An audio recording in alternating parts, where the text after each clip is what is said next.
एकरा ले काम बनी। सुंदर हम बनी केहू से ना कम बनी। वाह भाई वाह। पूरा पट्टीदारी में नंबर 1 बनी। पूरा पट्टीदारी में केहू से ना कम बनी। ढोलक बजा के ढोलक बजा के। सुंदर हम बनी एकरा ले काम बनी।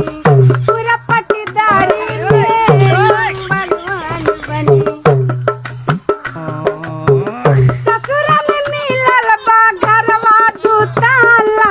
घरवा दुताला एहू के रोब ना सहला।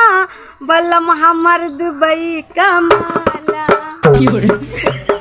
एहू के रोब ना सहला। बलम हमर दुबई कमाला। ई कपड़ा का लटकौले वाले रे खतरा की चीज को जो दूसर चीज पहन ले। तुम हो कौन से जबरदस्ती मेरा लाइफस्टाइल बदलने चले आए? ए बनी तू हाथ जोड़ता नहीं पड़ाका एक चिंगारी भूसा बन जेबू तू हरिये लिए कहता नहीं। तुम सिर्फ मेरे कपड़े पहनने का ढंग बदल कर दिखाओ। जीना बन रहा तो बहुत दूर की बात है। अरे हम कहता नहीं उतार दे हमार बात मान जो। मेरा जो जी चाहेगा मैं वही करूँगी।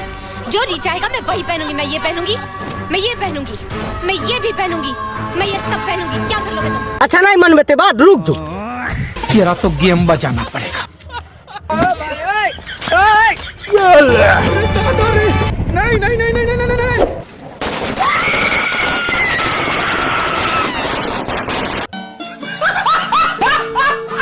मम्मी तुहार शादी कब भइल है? 25 जून को।